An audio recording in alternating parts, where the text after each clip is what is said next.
An elderly man shuffled into the electronics store, his shoulders bent under the weight of age and time. His shirt was wrinkled, his glasses thick enough to blur the line between practicality and burden. He moved slowly, each step deliberate, as if the ground might betray him. The store's fluorescent lights buzzed faintly overhead, casting a sterile glow over rows of devices that seemed designed for a generation far removed from his own. No one noticed him. 3 young employees clustered behind the counter, eyes glued to a phone screen, laughter bubbling in short, careless bursts. One of them, Troy, glanced up briefly, offered nothing, then turned back to whatever digital amusement had captured his attention. The old man wandered toward the laptop section, eyes scanning uncertainly until they landed on a display with a bold sign, $849. Today only. He stopped. His gaze lingered, uncertain but hopeful. Then he turned. "Excuse me, young man," he said softly. Troy approached with the slow swagger of someone who didn't believe in urgency. Gum clicked between his teeth, hands stuffed in the front pocket of his hoodie. "Yeah?" he asked, not hiding his disinterest. "It's for my grandson. He's 16, needs something reliable. Schoolwork mostly, maybe a few games." Troy's eyes barely flicked toward the shelf. "That one's $1,400. Top-tier model." The old man frowned and adjusted his glasses, squinting. "But the sign says $849. Troy shrugged like he'd done it 100 times. "Tag's wrong. Price changed. Happens." In another part of the building, Jackson sat in a dim office, the low hum of the air conditioning barely louder than the thoughts rattling through his mind.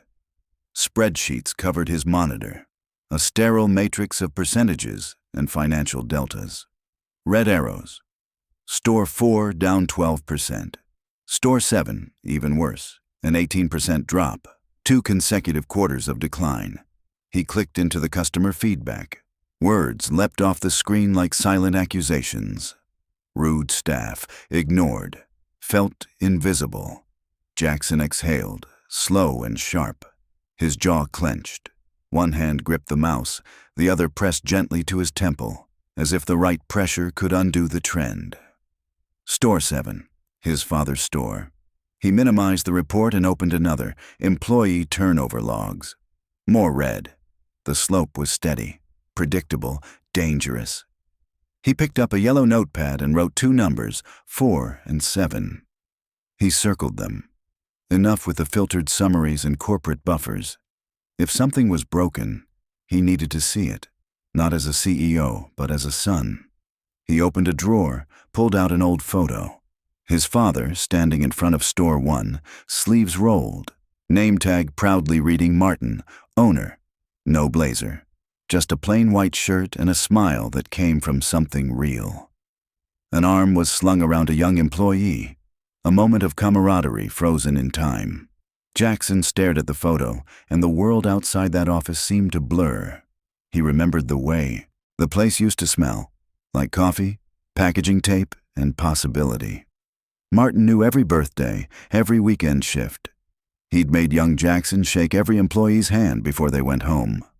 "Respect isn't given from a title," his father used to say.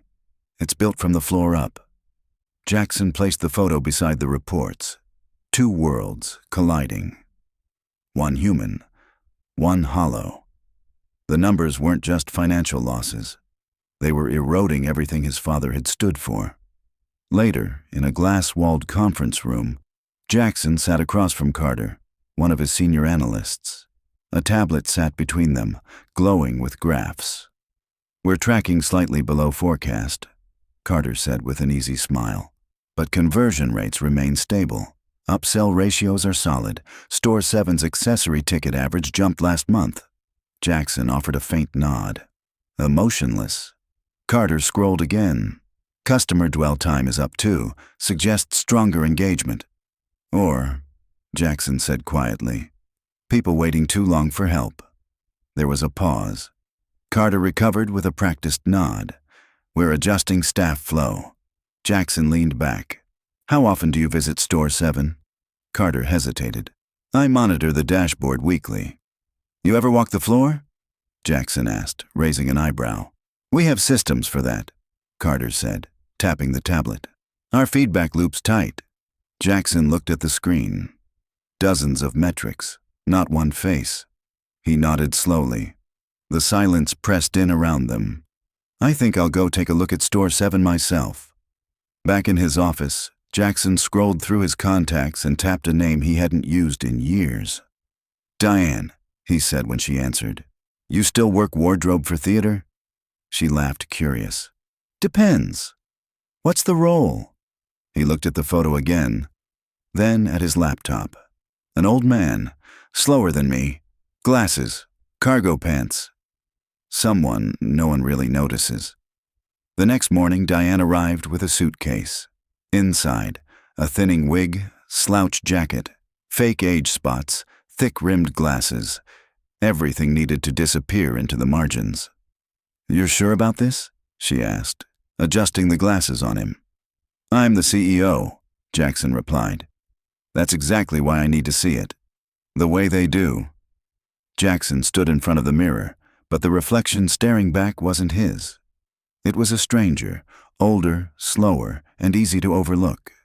The kind of man people brushed past in grocery aisles or forgot they had served minutes after ringing up their items. Diane handed him a crumpled receipt. Buy something small. Blend in, she advised, adjusting the hem of his jacket. People don't trust shoppers who ask too many questions. He nodded, saying nothing. His silence wasn't nerves.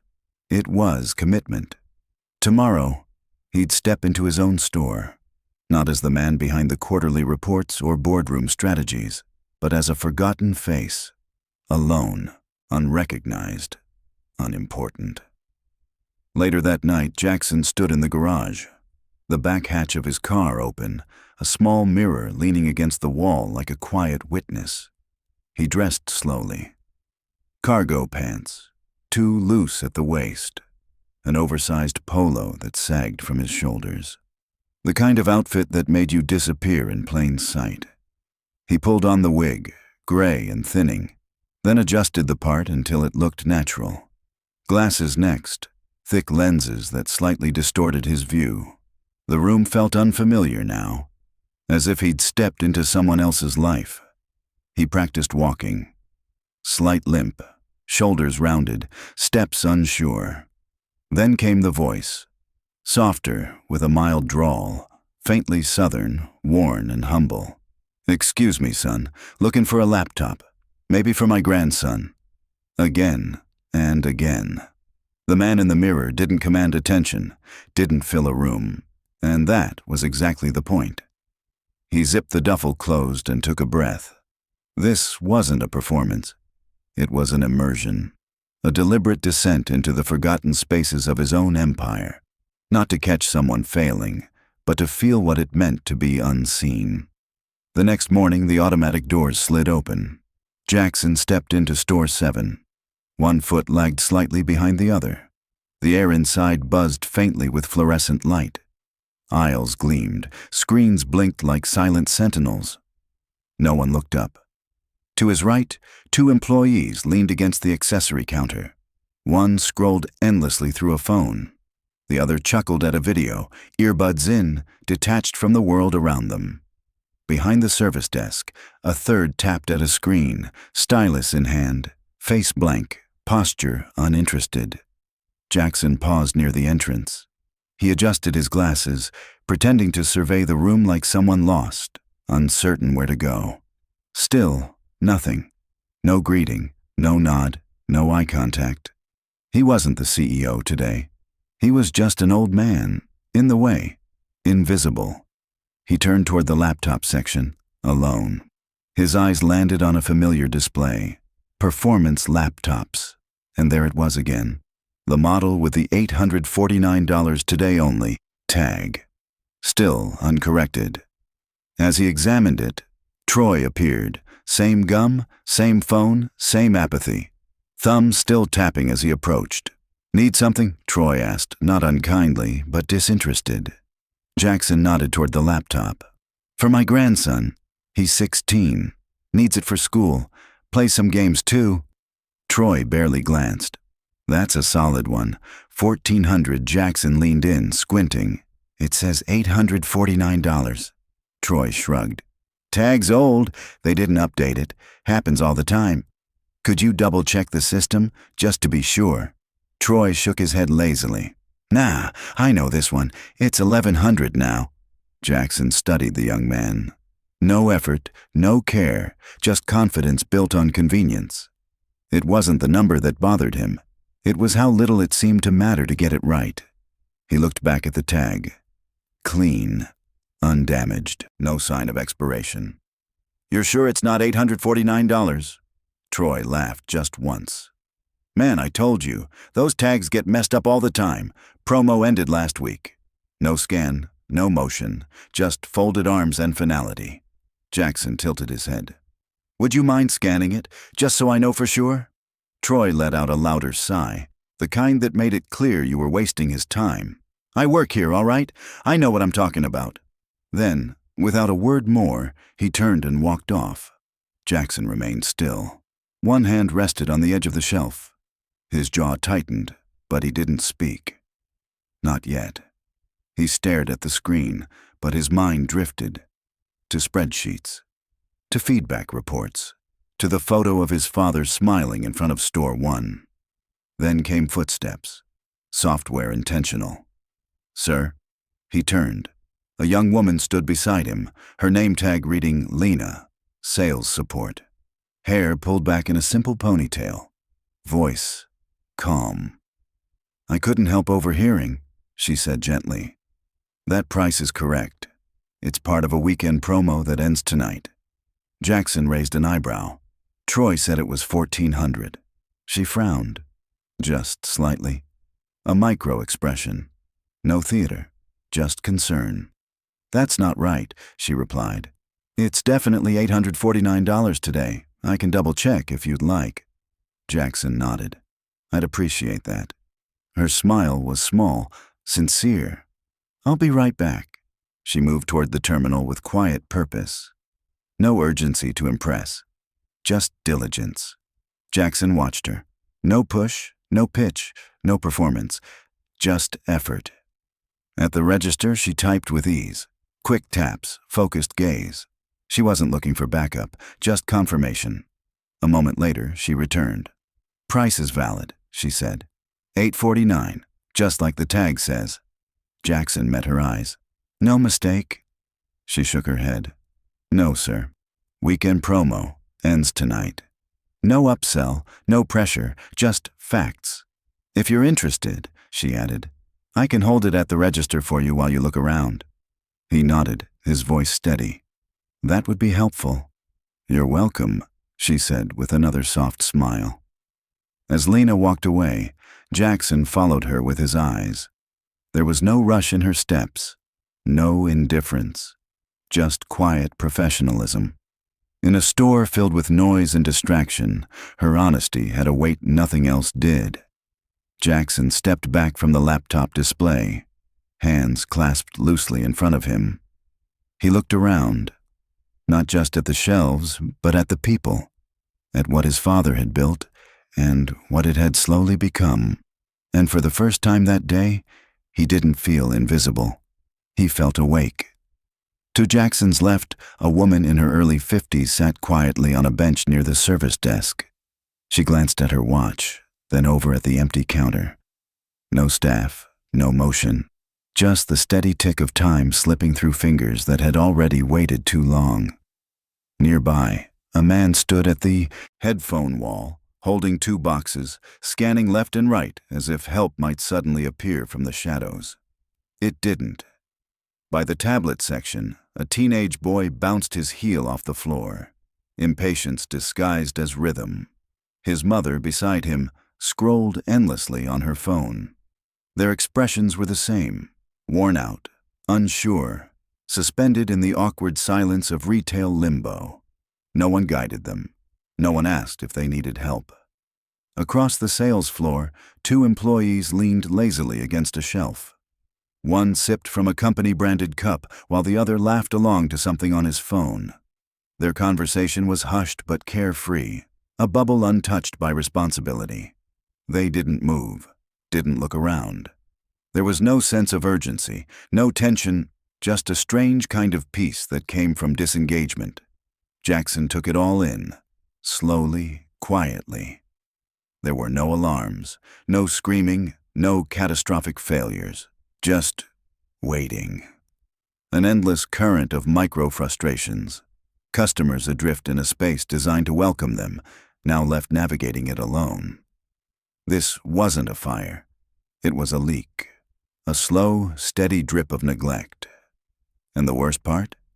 No one inside seemed to notice or care. Near the printer aisle, an older woman walked carefully.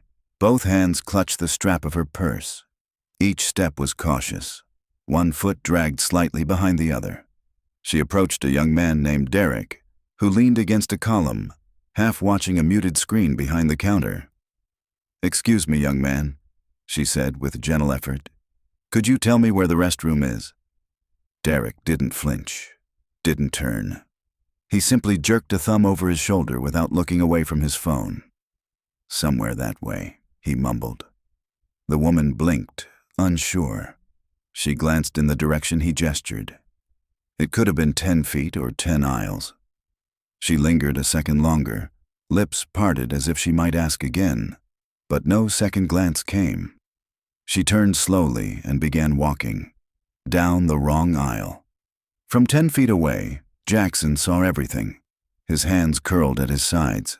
Derek never looked up. No outburst, no harsh words. But the moment still hit hard, because some kinds of disrespect don't shout, they whisper through apathy. Jackson moved toward the corner near mobile accessories, eyes lowered, breath steady. Then, he saw her. Lena. She knelt beside a seated customer, an older woman. The same one Derek had brushed off minutes earlier. Her hands trembled slightly as she clutched a smartphone. The case was cracked at the corners, the screen dimmed. "I just need to save the pictures," the woman said softly. "They're of my grandson. He's 6. Lena nodded, her smile small but sure. "No problem," she replied. "We'll get them backed up. I'll walk you through it." She didn't grab the phone, didn't take over. She explained every step like it mattered. And it did. At that moment, it was everything. She made cloud storage sound like a lifeline instead of a chore. The woman listened, brow furrowed, eyes narrowed with focus. Lena stayed beside her, patient, present. Jackson watched from a short distance.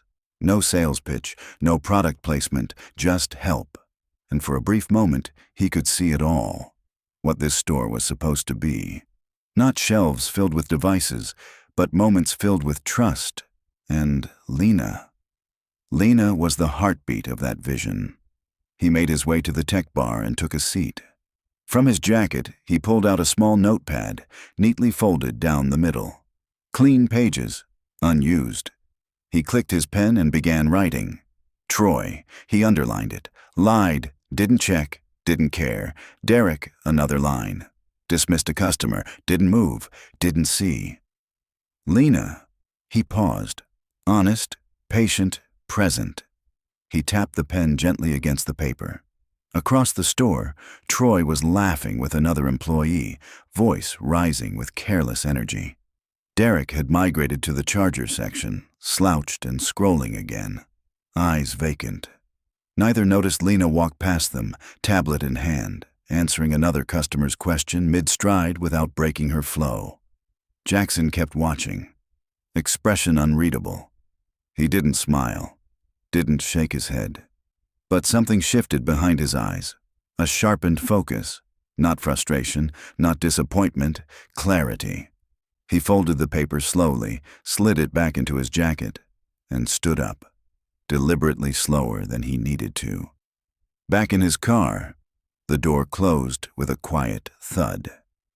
Jackson gripped the steering wheel with both hands, but didn't start the engine. Through the windshield, Store 7 looked pristine, glass spotless, signage crisp, lights shining bright. But the gleam was only surface deep. He reached up, pulled the wig from his head. The elastic snapped softly as it released. He set it down on the passenger seat, followed by the thick glasses, then the slouching jacket. The disguise was gone. In the rearview mirror, a different face stared back. Familiar, but heavier. Lines deeper. Eyes sharper, not angry, not surprised, just tired. He ran a hand through his real hair, a slow motion that ended in his lap. The notepad remained in his jacket pocket, pressing lightly against his chest like a silent reminder. And now he knew exactly what came next. He didn't open the notepad again. He didn't need to. Everything he saw, every moment of silence, apathy, and honesty, had already carved itself into memory. Jackson leaned back in his car seat and released a slow breath, long and steady, as if exhaling everything he thought he knew about leadership. Then, without hesitation, he unlocked his phone and tapped his assistant's number. "Clear my schedule for tomorrow," he said. "First thing, I need a meeting." The next morning, the conference room felt colder than usual. Carter walked in, tablet in hand, dressed like always. Every button fastened, every chart ready to defend. Jackson was already seated at the head of the table. No laptop, no digital readouts, just a single folder and a half-drunk cup of black coffee, the kind of setup that made the air feel heavier. "Morning," Carter offered, sliding into the seat across. "I pulled this week's metrics," he continued, flipping to a dashboard.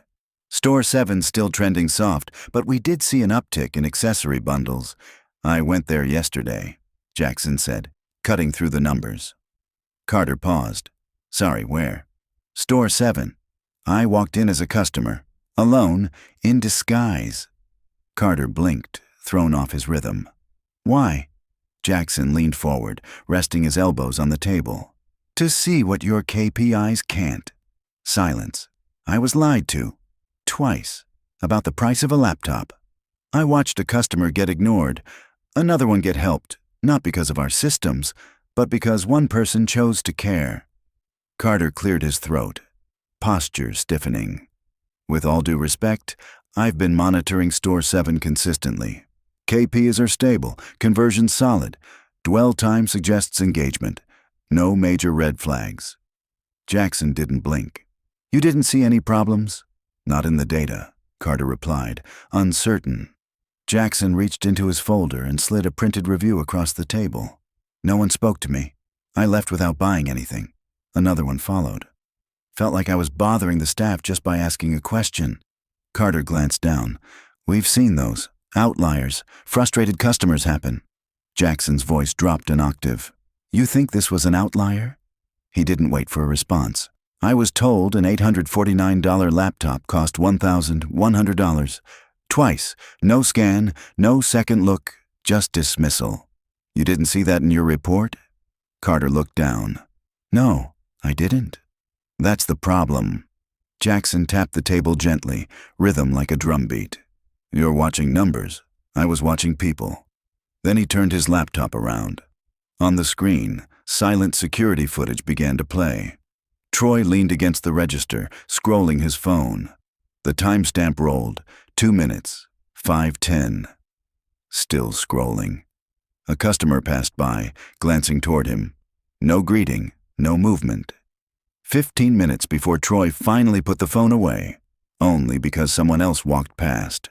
Next clip. Derek, leaning by the back exit. Checked his watch, walked through the swinging door.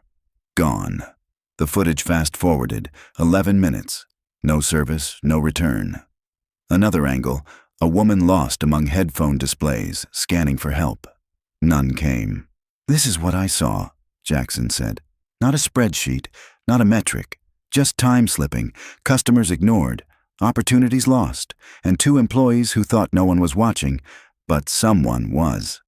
The screen went black. Carter exhaled carefully. "It's not ideal," he said, "but we've seen worse. Maybe they were understaffed. Maybe it was just a bad day." Jackson shook his head. It wasn't a bad day. It was a normal one. He folded his hands in front of him, calm and still. "You manage data. I lead people. That's the difference. Carter stayed quiet. Metrics don't show me who lies. They don't flag who makes a grandmother feel like an inconvenience. I don't need sharper dashboards, Carter. I need better decisions, on the floor, in the moment, where it matters. Carter nodded, subdued. I'll talk to the team. Jackson looked at him, steady. Number I will. And in that pause, something shifted.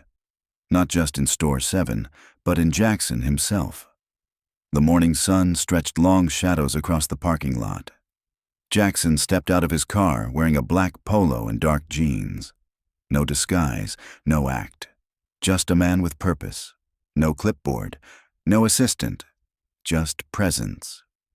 He walked toward Store 7, slower than usual, but heavier in intent. The glass doors slid open. Inside, same floor, same light, same people. Troy looked up from the register. For a moment, his face twitched.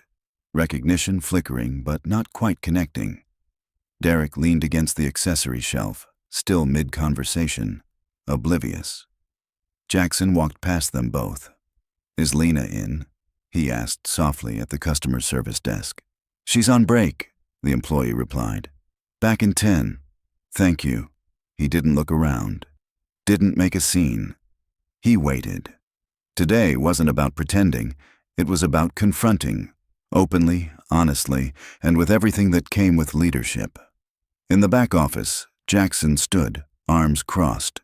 The assistant manager spoke over the intercom. Troy and Derek to the office, please. Footsteps. Then the door opened. Troy walked in first, still chewing gum, his swagger intact. Derek followed, slower, cautious. They both froze when they saw him. Neither spoke. Have a seat, Jackson said, but he didn't sit. He didn't need to. They remained standing, eyes flicking nervously. Do either of you recognize me? Troy squinted. You're the guy from yesterday. Laptop guy. Jackson nodded. I am, and I'm also the name on your paycheck. The room froze. Derek shifted on his feet. Troy's gum stopped moving. Jackson didn't raise his voice. The tone had already changed, and they felt it. Let's try this again, he said, stepping forward. Who am I? Troy fumbled. The guy looking for a gaming laptop for your grandson? Jackson tilted his head slightly. That's one answer, Derek added. You were asking about the weekend promo? I was, Jackson replied, voice calm. And both of you lied to me, ignored me, dismissed me. He let the silence land. Heavy, unflinching. Now here's who I really am. Jackson Reed, founder, owner, the man whose name is on every storefront window, including this one. Troy's face drained of color. Derek's mouth tightened. I didn't come here undercover to trap anyone, Jackson said. I came to see if the values my father built this company on still live in the people on the floor. His voice softened, but it cut deeper now. And yesterday, I found out exactly where they don't. Jackson looked them both in the eye. Troy, frozen in silence. Derek, eyes lowered in guilt. Neither spoke, not because they didn't want to, but because, for the first time, they truly understood who they had dismissed. The weight of that realization settled over them like a shadow they couldn't escape. Troy opened his mouth, stammering. I thought the price had changed. Maybe the system updated? Jackson's voice sliced through the air, steady, unforgiving. Number you didn't say maybe. You said it was $1,100. Troy fidgeted, caught between defense and panic. That's what I assumed. You assumed, Jackson repeated, voice sharper now. Or you saw a chance to upsell a confused customer. Troy looked down, ashamed. I was told to push margin where I could. Jackson's tone didn't rise. It didn't need to. You were told to lie? No, Troy said quickly. Just to upsell. Be confident. Jackson stepped forward. You told me not to check the system. You said you were sure. You didn't hesitate. Silence. You didn't just guess. You gambled I wouldn't notice. That's not confidence. That's manipulation. And that's not sales, it's a violation of trust. Troy swallowed hard. There was no exit now. Not through excuses, not through denial. Jackson turned toward Derek, who remained quiet but complicit. You watched a woman who needed help walk away, confused. You didn't move. You didn't care. Jackson's voice dropped to a final, decisive tone. Calm, cold, unshakable. You're both done here, effective immediately. Troy's eyes widened. Wait, sir, I didn't mean… This isn't a debate. Derek took a step forward, speaking for the first time. We didn't know who you were. Jackson's reply was quick, unwavering. And that's exactly the problem. You should treat every customer like they matter. Not because of who they are, but because that's the job. He turned to the assistant manager. Cancel their access, remove their badges today. She nodded and stepped out without a word. It was already done. Troy looked stunned, as if the reality had hit too fast to process. You're firing us? Just like that? No, Jackson replied evenly. I'm firing you because you earned it. He opened the office door. Gather your things. Security will meet you. They didn't move at first. Then Derek turned and walked out without a word. No fight, no apology, just defeat. Troy followed, shoulders stiff, face pale, the illusion of control shattered. When the door finally closed, the room felt still, as if something had been lifted. Not just two employees, but a weight that had settled over the store for far too long. Jackson walked back out onto the sales floor. The store felt quieter now, but not from fear, from possibility. He spotted Lena, returning from her break, her name tag still swinging slightly as she clipped it back onto her shirt. She paused mid-step when she saw him, recognition flickering across her face. You probably don't recognize me without the gray wig, he said with a small smile. She blinked, unsure. You were the grandpa? With the laptop? He nodded. I was. She straightened slightly, cautious, unsure what was coming next. Jackson stepped closer. You're the reason I still believe in people. Lena's lips parted in surprise. You told the truth when it wasn't convenient. You helped without being asked. You showed empathy when others chose to look away. She swallowed hard, stunned, silent. I saw it. Every moment he paused, then nodded gently. Store 7 needs leadership, real leadership, not just a title, not just years of experience. It needs someone who gives a damn. Lena stood frozen, the words sinking in. Something stirred behind her eyes. Uncertainty. And something else. Hope. I just removed the acting floor manager, Jackson continued. This store needs someone steady, someone who listens. She blinked. Me? Yes, he said without hesitation. Starting today, you'll lead this floor. She almost laughed in disbelief. But I've never managed anyone. I'm just… You're not just anything, Jackson interrupted.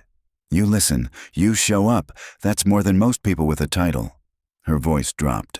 I don't even know all the back-end systems. You'll learn, he assured her. Skills can be taught, integrity can't. Silence hung between them. Then, quietly, Lena nodded. I'll do my best. That's all I'm asking. He stepped aside, and as Lena turned to face the floor again, her hands trembled slightly, but her spine straightened. In her eyes now was something new. Responsibility, quiet strength, a steady fire. The clock read 8:55 a.m. Near the break room, the floor team gathered for the morning huddle. Lena stood in front, not with a clipboard or a speech, but simply with her hands lightly clasped, her presence soft but grounded. She cleared her throat. Thanks for being here. Some nodded. One yawned. Caleb leaned against the wall, earbuds in, scrolling. Others half listened, but no one talked. The room held its breath. I know this week's been intense, she began. But today, we reset. More nods this time, heads lifting slightly. We can't fix everything overnight, but we can fix how we treat each other, and how we treat the people who walk through that door. Stillness.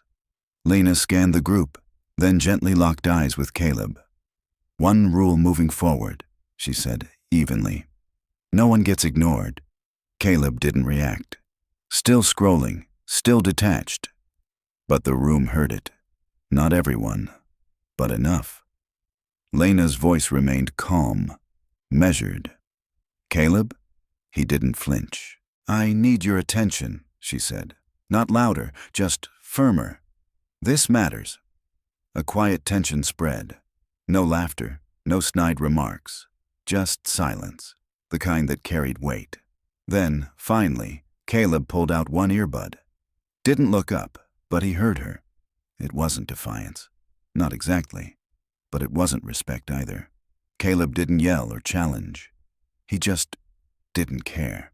And that, Lena realized, was worse. She exhaled, slow and intentional, then gave a small, almost imperceptible nod, like making a mental note, filing it away under non-negotiables. "Doors open in 5, she said calmly. "Let's have a better day." The team dispersed quietly. No murmurs of rebellion. No confrontations. But the boundary had been drawn. A line of expectation, and Caleb had stepped right over it. He slouched back toward the counter, both earbuds in now. No guilt, just indifference. And then, Jackson stepped into the room. He didn't raise his voice. He didn't need to. "You," he said, voice like a quiet blade. "What's your name?" Caleb looked up, startled. "Caleb." Jackson nodded once. "You're done here." "What?" Caleb laughed, nervous. "I didn't even do anything." "Exactly," Jackson replied. "And that's the problem." The room froze. "She gave you space. You gave her silence." Caleb scoffed, gesturing. "It's not that serious, man." "It is," Jackson said. "Because culture dies in moments like that, not with yelling but with silence, with people who choose not to care." Lena didn't say anything. She didn't need to. Everyone was listening now. Jackson looked to her. If someone disrespects the tone you set, they're not ready to follow. Caleb stood there for another second. Then, without a word, turned toward the back to gather his things. No drama, no shouting. Just a clear, unwavering standard being enforced. And Lena, she wasn't just trying anymore. She was leading. The morning rush hit hard. 2 people out sick, a late shipment, a jammed printer mid-return. Customers stacked up, voices tense. A toddler wailed somewhere near accessories. Jason looked like he might combust. Na was juggling 2 repair tickets and a blinking phone. Lena moved through it all like a metronome. Steady, alert. "Jason, green shirt guy, your focus. Now breathe, I'll grab the phone." She kept moving, solving, scanning. But her to-do list didn't shrink. By noon they were holding the store together with sheer willpower. Barely. No one yelled, no one quit. But beneath her steady hands was pressure, tight, growing. She leaned on the counter for a breath. Just long enough to feel the fatigue press into her bones. Her eyes said what her mouth didn't. "This is going to be harder than I thought." Then the door opened. A woman stepped in, one hand gripping a shopping bag, the other steadying a boy with a cast. He clutched a cracked tablet in his uninjured hand. His head stayed low. They didn't ask for help. Just hovered, unsure, lost in the noise. Lena saw them. She didn't wave across the room, didn't shout for someone else. She walked, calm, slow, intentional, and crouched to the boy's level. "Rough week?" she asked, voice gentle. The boy nodded once. "Let's fix what we can," she said with a soft smile. She led them to the desk, explained everything. Repair time, options, even cracked a joke about games that don't need screens. The boy blinked. The mom breathed out. A sigh small but real. It wasn't magic. It was presence. Not far away, Eli stood with a couple browsing smart TVs. They looked overwhelmed. Specs, prices, pressure. He didn't jump in with buzzwords or lean on flashy features.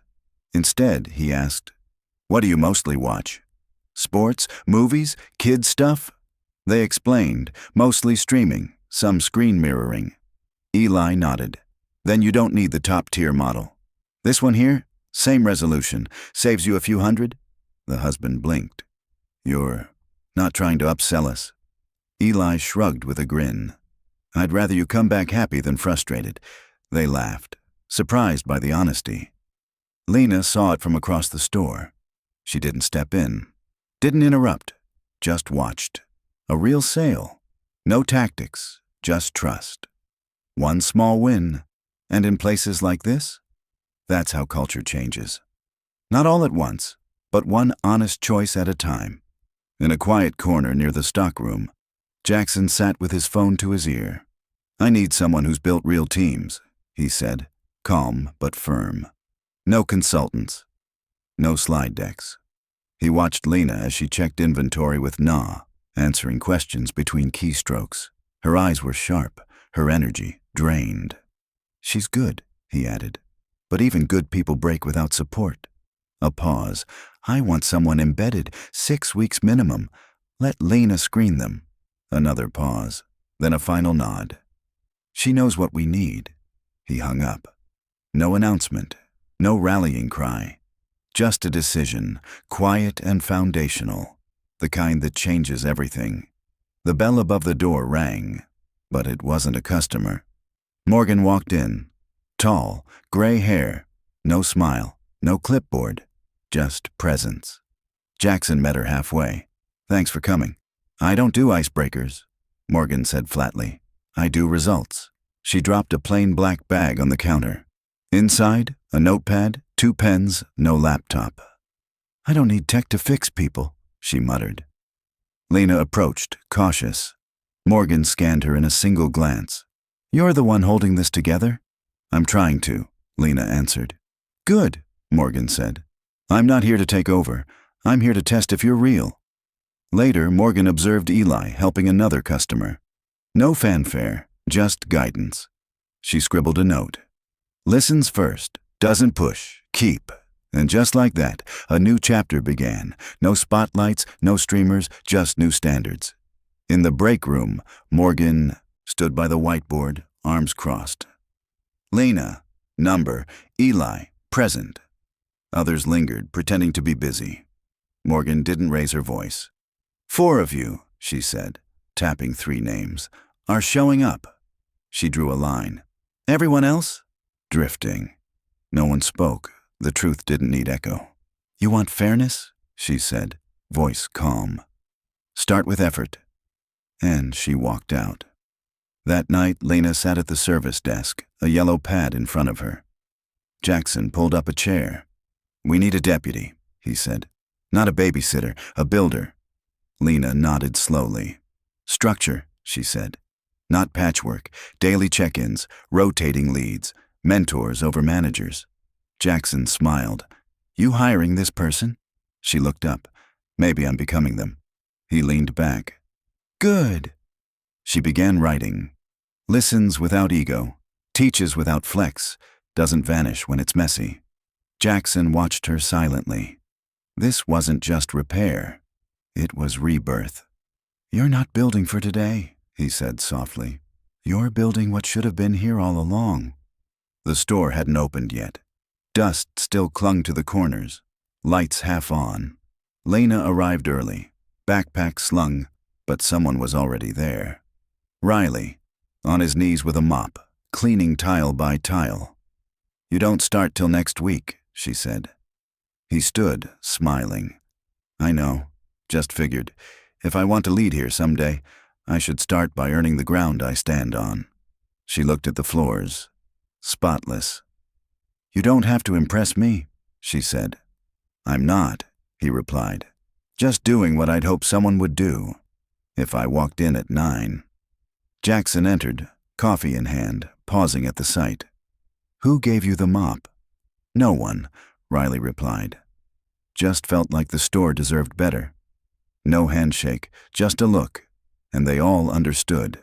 This wasn't a manager. This was a teammate. Behind the break room door, Jackson stood unseen, hands in pockets, listening. Inside, Lena led the team. No slideshow, no script, just her voice, strong, clear.